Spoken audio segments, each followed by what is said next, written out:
প্রধান অতিথিরা তো সবার শেষেই আসে, কারণ সবার শেষে যদি তারা না আসে তমকি তো যাবে হারিয়ে। কিন্তু মেহমান সবার শেষে আসলে কি হবে? আকাশে যখন সূর্য ওঠে, চাঁদ বলেন অথবা তারা বলেন সবকিছুই যায় ম্লান হয়ে, নিষ্প্রভ হয়ে। আরে কত বেশি জনসমাগম দেখেছেন আপনারা, হেলিকপ্টার নিয়ে, রকেট নিয়ে, কন্টাক্ট করে, যত ভাবে এই বাংলাদেশে ইনশাআল্লাহ মাহফিলের রেকর্ড আগামী দিন নতুন করে হবে। একেবারে 71 থেকে শুরু করে 2024 ইনশাআল্লাহ এমন কোন মাহফিল হয় নাই যে মাহফিল আগামী দিনে প্রধান অতিথি আসলে হবেই ইনশাআল্লাহ। এক একটা মাহফিল এক একটা ইজতেমায় পরিণত হবে। তো যদি বলেন জেলে গিয়েছে আপনাদের পীরের বদদোয়ার কারণে, জেলে গিয়েছে নবী আর আহলে বাইতের শানে গোস্তাখির কারণে, তা আগামী দিনে যে বাংলাদেশের শীর্ষস্থানীয় ব্যক্তিতে পরিণত হচ্ছে এটা কিসের কারণে? আবার আমি বড় অবাক হই, তাদের পীররা কি খালি হুজুরদের বিরুদ্ধে বদদোয়া করতে জানে? মানে তাদের বদদোয়া এত পাওয়ার যে খালি হুজুরদের নিয়ে জেলে ঢোকাতে পারে, তবে এই পাওয়ার নাই জালেমের জুলুমের অবসান ঘটাতে পারে, জালেমদের কোমর ভাঙতে পারে, ওদের কোনো ক্ষতি করতে পারে। তার মানে এই বদদোয়া আবার কোন বদদোয়া? এটাকে তেরা বদদোয়া খালি একদিকেই ছুটতে থাকে নাকি? এটা যে খালি হুজুররা জেলে ঢুকাতে পারে, বেরো আবার করতে পারে না, খালি ঢুকাতেই পারে ঢুকাতেই পারে ঢুকাতেই পারে। কি রে ভাই, ঢোকাঢুকির এত প্রশিক্ষণ আপনারা কোত্থেকে নিলেন? কিভাবে নিলেন রে ভাই? এই পীরগুলোর নিয়ে তো জাদুঘরে সাজায় রাখা দরকার। যেই পীরগুলোর বদদোয়া খালি এক লাইনে চলে, আরেক লাইনে চলে না। আর পীর খালি বদদোয়াই কেন দেয়? দোয়া করতে পারে না? পীররা তো সবচাইতে বেশি দোয়া করবে, ওরা তো কষ্ট পেলেও নিজেদের বুকে আগলে রাখবে। তো সুতরাং এই ভণ্ডামিগুলো ছাড়েন, কাউকে নিয়ে টিটকারি করার আগে নিজের পরিণতি নিয়ে ভাবেন। আপনার উপর আঘাত আসছে না এর মানে আপনি কামেল হয়ে গেছেন তা না। জমিনের বুকে সবচাইতে বেশি আঘাত এসেছে রাসূলের উপর, আরে সেটা কি তোর ভণ্ড পীরের সাথে বাধ্যবি করার কারণে নাকি? ঈমানের আলামত হলো দ্বীনের জন্য মাজলুম হওয়া। এমন একজন নবীর নাম বলেন যে নবী মাজলুম ছিলেন না, এমন একজন রাসূলের নাম বলেন যে রাসূল গালি খান নাই। কোরআনই তো জানিয়েছে বাস্তবতা, ওয়াকাযালিকা জাআলনা লিকুল্লি নাবিয়্যিন আদুওয়াম মিনাল মুজরিমিন। একই ভাবে নবী বলেছেন ইউবতালা রাজুলু বিহাসাবি দীনিহি, দিন থাকবে যতটুকু, ঈমান থাকবে যতটুকু, পরীক্ষাও আসবে ততটুকু। যার ঈমান যত বেশি তার উপর মুসিবত আসবে তত বেশি। আপনাদের উপর মুসিবত আসে না কেন জানেন? আপনাদের তো দ্বীনই নাই, আপনারা তো দ্বীনের লেবাসধারী ভণ্ড। সুতরাং ঈমান ঠিক করেন, মুসিবত আপনাদের উপর আসবে, সমস্যা নাই। বেলালের উপর যদি আসতে পারে, বেলাল কোনো নেতা ছিল না। সুমাইয়ার উপর যদি আসতে পারে, সুমাইয়া কোনো নেত্রী ছিল না। সাধারণ সাধারণ সাহাবীর উপর যদি আসতে পারে, যাদের সমাজে কোনো সেলিব্রিটি বা প্রভাব প্রতিপত্তি কিছু ছিল না, তোমাদের উপর আসবে। খালি ভেতরে ঈমানটা বানাতে হবে। রাজি আছেন না সকলে? তা আমাদের এখন করণীয় হলো যতটুকু শক্তি আমাদের আছে, জনমতের শক্তি মোটেও কম না। এই দেশে যদি 13 কোটি মানুষ হই আমরা, গোটা দুনিয়াটা দেখেন, ইসরায়েলের ইহুদি হলো 1 কোটি প্লাস, আর দুনিয়ায় মুসলমান 200 কোটি।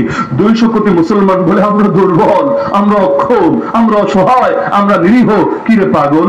আরে একদিকে মাত্র 1 কোটি আর আরেক দিকে হলো 200 কোটি, মানে 199 কোটি বেশি আছে। যদি সবাই মিলে একটা করে বাস দিয়েও বাড়ি মারে, ওই ইহুদিবাদীদেরকে তো খুঁজেই পাওয়া যাওয়ার কথা না। তো সবকিছু ঠিক থাকার পরে নিজেরা যে অক্ষম বলে, ওরে কলিকাতা হারবাল একেবারে বোতলের পর বোতল খাওয়ালো কাম হবে না। কারণ মানসিক ভাবে যে ধ্বজভঙ্গ, ওকে শারীরিক ট্রিটমেন্ট করে কোনোদিনও সারানো যাবে না। মানসিক ভাবে পঙ্গু হয়ে গিয়েছে। না হলে অনেকে তো দুষ্টুমি করে বলে আর কি, আমারও শুনতে মজাই লাগে যে ইসরায়েলের সঙ্গে আমাদের ব্রাহ্মণবাড়িয়াকে যদি একবার লাগিয়ে দেওয়া যেত, খেলাটা আসলে জমে যেত। এবং আমার কাছে বিশ্বাসযোগ্য হয়। অনেকে তো বলে দুষ্টুমি করে, ব্রাহ্মণবাড়িয়া যেহেতু প্রচুর মাহফিল করে, ওখানে গেলেও আমি বলি যে আমার কাছে বিশ্বাসযোগ্যই মনে হয়। কারণ লড়াইয়ের যোগ্যতাও ভালো একটা যোগ্যতা, আপনাদের এদিকেও হয়তো আছে। অনেক গ্রাম এখানে লড়াই করে আর লড়াই বাঁধিয়ে রাখে। আমি এটাকে খারাপ চোখে দেখি না, ভালো চোখে দেখি। কারণ কাপুরুষরা লড়াই করতে পারে না, কিউটের ডিব্বাদের দিয়ে লড়াই হয় না, ব্রয়লার মুরগিদেরকে দিয়ে ময়দান কাঁপানো যায় না। আজকে তার ভেতর লড়াইয়ের যোগ্যতা আছে, দ্বীনের বুঝ কম থাকার কারণে দুনিয়ার পেছনে শক্তিকে ব্যয় করছে। খালি যদি মোড়টাকে ঘুরিয়ে দিতে পারি, এরাই ইনশাআল্লাহ জমিন ইসলামের বিজয় ছিনিয়ে আনবে। সাহস, এটা হলো আল্লাহ তাআলার বিশেষ একটা দান। যেই ওমর বের হয়েছিল নবীর কল্লা কাঁদবে বলে, ভাবতে পারেন? যেই সাহস তখনো পর্যন্ত আবু জাহালও করে নাই। ওমর বের হয়েছে, কুরাইশ নেতারা তোমরা কিছুক্ষণ ওয়েট করো, আমি যাচ্ছি মুহাম্মাদের কল্লা কেটে আনছি, আল্লাহর কি কুদরত। এই সাহসী ওমরের দিনটাই যখন আল্লাহ ঘুরিয়ে দিলেন, এমন কবুল করলেন, নবী বলেন লাউ কানা বাদি নবিয়্যুন লাকানা ওমর, আমার পরে যদি কেউ নবী হতো সেই নবী হতো ওমর। এমন কি শুধু এতটুকুই না, শাহ ওলিউল্লাহ দেহলভী আল্লাহ তার কবরকে নূরে রূপান্তরিত করে দিন, তিনি আয়াতের তাফসীর করেছেন হুয়াল্লাযী আরসালা রাসূলাহু বিল হুদা ওয়া দীনিল হক লিইয়ুযহিরাহু আলা দ্বীনি কুল্লি। এই আয়াত তেলাওয়াত করে তিনি তাফসীর করেছেন। এই আয়াতের আমলি তাফসীর হলো ওমর, কারণ আল্লাহ ওমরের দ্বারা দুনিয়ার সব বাতিল দ্বীনকে মুর্দা বানিয়ে ইসলামকে জিন্দা করেছেন। এই ওমর সেই ওমর। আর পারসিকদের অগ্নি পূজার ধর্মকে পরাজিত করে সেখানে ইসলামের ঝান্ডাকে সমুন্নত করেছেন। রোমকদের খ্রিস্ট ধর্মকে পরাজিত করে একটা অংশ পর্যন্ত ইসলামের ঝান্ডাকে সমুন্নত করেছেন। ইহুদিদেরকে পর্যন্ত খায়বার থেকে উচ্ছেদ করে খায়বারের জমিনে কালেমার ঝান্ডাকে সমুন্নত করেছেন। এমনকি মুশরিক বলেন যত বাতিল ছিল তার জামানায় এই সবগুলোকে চরম শিক্ষা দিয়েছেন এই ওমর। তো ওমর বের হয়েছিল নবীর কল্লা কাটবে বলে, অথচ তার তরবারিতে বাতিলের সবচেয়ে বেশি কল্লা কেটেছে। খালেদ বিন ওয়ালিদ, এই খালেদ সেই খালেদ উহুদ যুদ্ধে যার কৌশলের কাছে মুসলমানদেরকে মার খেতে হয়েছে। উহুদ যুদ্ধে সুনিশ্চিত জয়ের পর পরবর্তীতে যে মোড় ঘুরে গেল, 70 জন মুসলমান শহীদ হলো, আল্লাহ নবীর দান্দান পর্যন্ত শহীদ হলো। এই যে বিশাল ট্র্যাজেডি, এর মূল কৃতিত্ব কার? আবু জাহালের না, আবু জাহাল তো তখন মরা, আরে আবু সুফিয়ানেরও না, এই বুদ্ধিও আসে নাই। এই পুরো কৃতিত্ব হলো খালেদ বিন ওয়ালিদের। তখন মুশরিক ছিল, ওদের পক্ষে যুদ্ধ করতে নেমেছিল। যখন দেখলো মায়ের খেয়ে সবাই পালাচ্ছে, সেও পালাতে শুরু করেছিল। পালাতে গিয়ে নজর রাখছিল কোনোভাবে একটা চান্স নেওয়া যায় কিনা। যেখানে দেখো ছাই, উড়ে দেখো তাই, পাইলেও পাইতে পারো অমূল্য রতন। এক জায়গায় দেখলো পাহাড়ের উপরে মাত্র 3-4 জন সাহাবী আছে। ভাবলো ব্যাপার না, তীর মেরে তরবারি দিয়ে এটাকে সাইজ করলে পিছন দিক থেকে আবার রিয়াটাক করা যাবে। আর মুসলমানরা তো এখন ব্যস্ত আছে গনিমত সংগ্রহে। এই চান্সে পেছন থেকে অপ্রস্তুত অবস্থায় যদি হামলা করতে পারে তাহলে মুসলমানদের বড় ক্ষয়ক্ষতি করা যাবে। প্রস্তুত অবস্থার খেলা আর অপ্রস্তুত অবস্থার খেলা কিন্তু আলাদা। দেখেন না, যারা বড় বড় হুঙ্কার ছড়ে আলেমদের বিরুদ্ধে, ধরে হাত ভেঙে দেব, পা মচকে দেব, বুড়িগঙ্গায় ফেলে দেব, সমুদ্রে ভাসিয়ে দেব, এরা পর্যন্ত ধরতে গেলেও দেয় রাত 3টার সময় গোপনে গ্রামের বাড়িতে। কিসের জন্য রে পাগলা? পাবলিকের সামনে আয়না খেলতে জানে না, মায়ের একটাও নিচে পড়বে না, যদি 2-1টা পড়ে সেটাও ধরে উঠায় দিবে। ওয়ান টু ওয়ান যদি হয়, তুমি একা একা আসবা, তাহলে একা একা যাও না, তুমি আসবে বিশাল ফোর্স নিয়ে, আর তাকে তুমি গ্রহণ করবে একেবারে অপ্রস্তুত অবস্থার মাঝে। তার মানে তোমার সাহসিকতায় ঘাটতি আছে। চ্যালেঞ্জ যদি দিতেই পারো তাহলে প্রকাশ্যে এসে খেলে নিজের সাহসিকতার প্রমাণ দেখিয়ে দাও না। দেখেন না, যত রকম গালাগালি সব দূরে বসে করে, সামনে আসলে একেবারেই ধোয়া তুলসী পাতা। যদি উদাহরণটা ঠিক না, বোঝার স্বার্থে বলি আর কি, পুরো ভেজা বিলাইয়ে পরিণত হয়ে যায়। সামনে আসলে একদম সাধু বাবা, আর তলে তলে খালি গালি গালাজ, নিকৃষ্ট আচরণ। এগুলো হয় নাকি? হয় না। সাহসের মধ্যে ঘাটতি আছে। তো খালেদ বিন ওয়ালিদ রাদিয়াল্লাহু আনহু পেছন থেকে হামলা করলেন।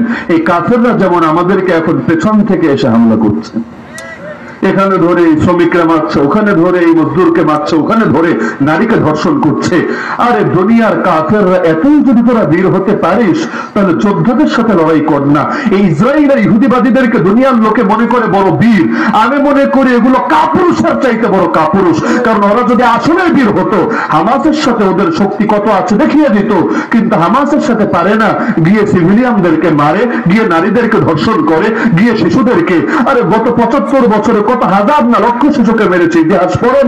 গত 6 মাসে আরে 20-30 হাজার শিশুকে শহীদ করেছে, ইতিহাস পড়েন। এমনকি ডক্টর আসিয়া সিদ্দিকাকে, আমেরিকার মতো সুপার পাওয়ার, আজও 2 যুগ পরেও ছাড়ে নাই, কিছু তো বাকি নাই। কিডনি ড্যামেজ হয়েছে, দাঁতগুলো খসে খসে পড়ে গেছে, আল্লাহর বান্দি বুড়ি হয়ে গিয়েছে, শরীরে বহু জায়গায় তার অস্ত্রোপচারের দাগ, কেটে কেটে কি করেছে আল্লাহ ভালো জানে। আরে পুত্র বেঁচে আছে না মরে গেছে, মুসলমান আছে না খ্রিস্টান হয়ে গেছে তাও জানে না। এরকম হুইল চেয়ারে পড়ে যাওয়া অসুস্থ একটা মানুষকে পর্যন্ত এই বৃদ্ধা বয়সে এসেও ছাড়তে পারে না, মানবাধিকার দেখাতে পারে না। তার মানে এগুলো কাপুরুষের চাইতে বড় কাপুরুষ ছাড়াও কিছু না। ফেরাউন দেখেন না, এত সাহসী, কিন্তু দুধের বাচ্চারও ডরায়। যে এই বছর যত বাচ্চা জন্ম নিবে সবাই ধরে ধরে জবাই করবি।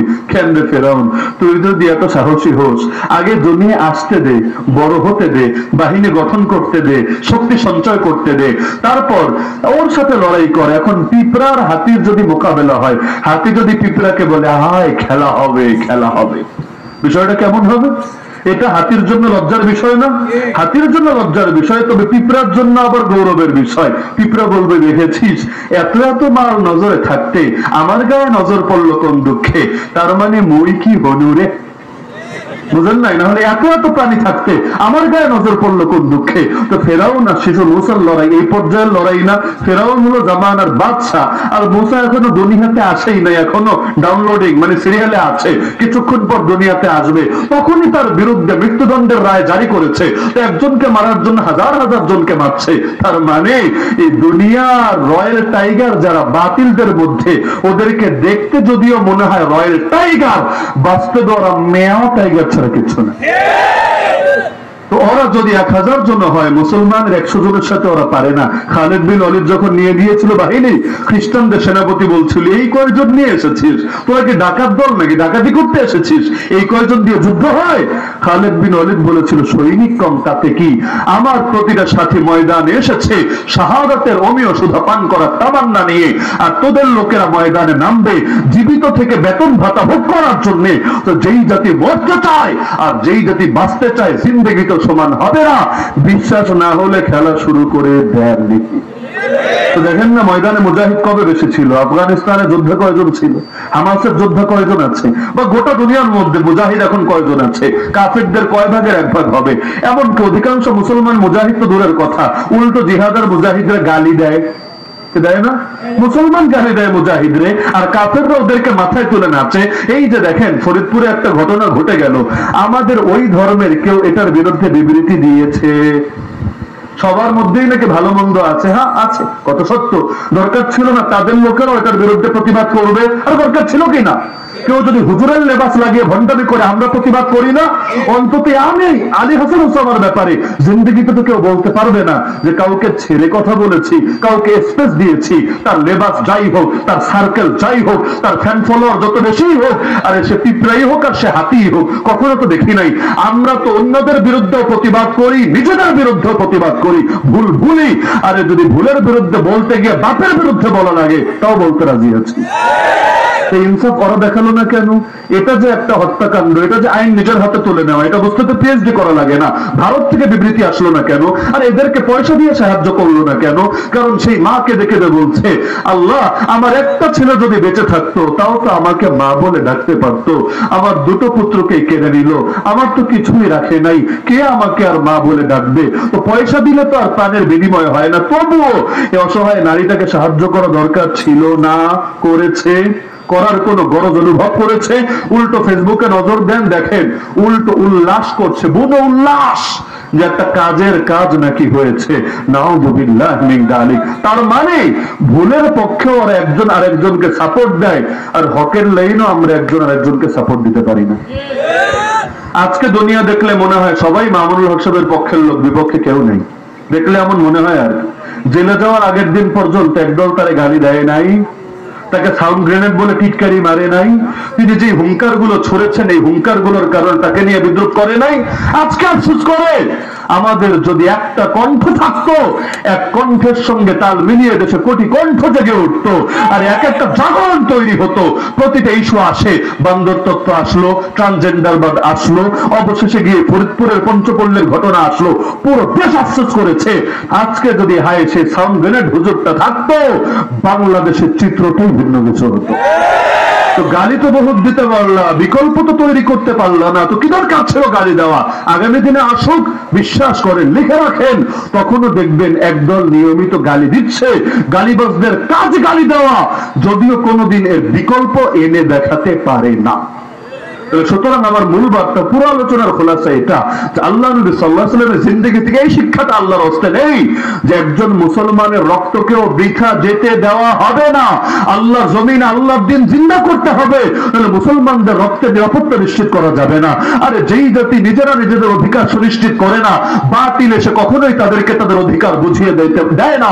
সুতরাং যদি চাই কোরআন হেফাজত হোক, আর কোন ঈদের দিন কোন জালেম ঈদগাহে আসা মুসল্লিদের সামনে কোরআন না পড়ান, যদি চাই আল্লাহ নবীর ইজ্জত হেফাজত হোক, দুনিয়ার কোন কোনাকাঙ্ক্ষিতেও কেউ যদি নবীর শানে গালিগালাজ করে ও তার বেঁচে থাকার অধিকারী হারিয়ে ফেলুক। যেমন আমেরিকার দুশ্মন যারা, ওরা যে দেশেই থাকুক না কেন, ওদেরকে আমেরিকা ছেড়ে দেয় না, গোয়েন্দা বাহিনী পাঠিয়ে হোক অথবা আইন লঙ্ঘন করে হোক, যে কোনো ভাবে হোক ওদের উপর অ্যাটাক হানে ওদেরকে মেরে ছাড়ে। যেমন আফগানিস্তানের বুকে স্বাধীন হওয়ার পরও ওরা একাধিক জনকে টার্গেট করে হত্যা করে নাই এবং এরপর গর্বের সাথে প্রচার করেছে যে আমেরিকার দুশ্মন যদি মাটির তলে গিয়ে লুকায় সেখান থেকেও বের করে আমরা হত্যা করবই করব। তো বাহ, আমেরিকার দুশ্মনের ব্যাপারে এত করা হবা, আর আল্লাহর নবীর দুশ্মনের ব্যাপারে আমাদেরকে উদার হতে বলবা। আল্লাহর কসমে বেইনসাফি জিন্দেগি তো আমরা মেনে নেব না। তো মাজলুমের চোখের পানি মোছার জন্য, আলেম ওলামার ইজ্জত ফিরানোর জন্য, আল্লাহর জমিনে আল্লাহর দিনকে জিন্দা করার জন্য, এমনকি মসজিদ মাদ্রাসা মার্কাজ খানকাহে নিরাপত্তার জন্য আল্লাহর জমিনে আল্লাহর দিনকে জিন্দা করতে হবেই হবে। না হলে বাতিলের আগ্রাসনের সামনে বন্যার পানিতে ভেসে আসা খড়কুটোর মতো আমরা হয়তো হারিয়ে যাব শীঘ্রই। মসজিদের হেফাজতের জন্য ইসলাম জিন্দা হওয়া লাগবে না? মাদ্রাসার হেফাজতের জন্য লাগবে না? আরে যেই সময় ব্রিটিশ এসে এই দেশ দখল করেছিল, আমাদের বড়রা তো বলে 18,000 মাদ্রাসায় বাংলায় ছিল এবং প্রতিটা মাদ্রাসার স্থাবর সম্পত্তি ছিল। চান্দা করে মাদ্রাসা চালানো লাগতো না, কালেকশন করা লাগতো না, নিজের অ্যাসেট দিয়ে তার ভালো মতো চলে যেত। একটা মাত্র অর্ডার 18,000 মাদ্রাসার ভবিষ্যৎকে নিশ্চিহ্ন করে দিয়েছিল। তো আজকে বাংলাদেশে কত মাদ্রাসা গুনে লাভ নাই, কত মসজিদ গড়ে লাভ নাই, কত মার্কাজ কত খানকা গুনে লাভ নাই। সবগুলো বন্ধ করতে ওরা খালি একটা কমান্ড জারি করাকেই যথেষ্ট মনে করে। যদি আমাদের কারণে মানে তাওহীদ জনতার কারণে আজও সেই হিম্মতটা দেখায় নাই। সুতরাং ওদের উপর ভরসা করে লাভ নাই, বাতিলের উপর আস্থা রেখে লাভ নাই। নিজেদের কাজ নিজেদেরকেই করে নিতে হবে। পারবেন তো ইনশাআল্লাহ? পারবেন তো ইনশাআল্লাহ? নাকি আবু জাহেলের কাছে গিয়ে আবু লাহাবের বিরুদ্ধে সালিশ দিবেন, বিচার দিবেন? লাভ নাই। ফেরাউনের কাছে হামানের বিরুদ্ধে বিচার দিয়ে কখনো বিচার পাওয়া যাবে না। বরঞ্চ সেই নবী ইউসুফকে যারা জেলে ঢুকিয়েছিল, পরবর্তীতে নবী ইউসুফে কিন্তু সেই মসনদে এসেছিল। এখন আর কে জুলুম করবে না তার উপর আর না মুসলিম উম্মার উপর। সুতরাং আমাদেরকে আমাদের ফিকির নিজেদেরই করতে হবে। বড় আফসোস ওই সমস্ত মুসলমানের জন্য যারা মুসলমান হয়ে সেকুলার কাজকর্ম করেন না। আপনারা করে না? বাংলাদেশের অধিকাংশ মুসলমান সেকুলার রাজনীতির সাথে জড়িত না, মুসলমানরাই তো চালায়। এগুলো কি কাফের মুশরিকরা চালায় নাকি? এরা কোন মুখ নিয়ে হাজির হবে আল্লাহর সামনে? হ্যাঁ, প্রচলিত দলগুলোর কি হুকুম না হুকুম ওদিকে আমি যাচ্ছি না, সেকুলার রাজনীতিকে দুনিয়ার কোন মৌলবী হালাল বলে ফতোয়া দিতে পারবে না। ওই কাজটাই করে আর দিন শেষে এসে ভাবে মরতে দেরি, জান্নাতে যেতে দেরি না। আল্লাহ নবীর সিরাতের আলোকে একটা বার্তা আমি রেখে গেলাম যে মুসলমানদের রক্তের নিরাপত্তা নিশ্চিত করার জন্য আমাদেরকে জাগতে হবে, সব ভেদাভেদ ভুলে মৌলিক কিছু বিষয় ঐক্যবদ্ধ হতে হবে। আল্লাহর জমিন আল্লাহর দিনকে জিন্দা করতে হবে, তবেই ইনশাআল্লাহ আগামীর পৃথিবী সুন্দর হবে। আল্লাহ তাআলা আমাদের সবাইকে তৌফিক দান করুন। আল্লাহ তাআলা সিরাত মাহফিল কমিটিকে কবুল করুন। আগামীকাল বৃহৎ পরিসরে সুন্দরভাবে এই মাহফিল আয়োজন সম্পন্ন করার তৌফিক দান করুন। আমিন।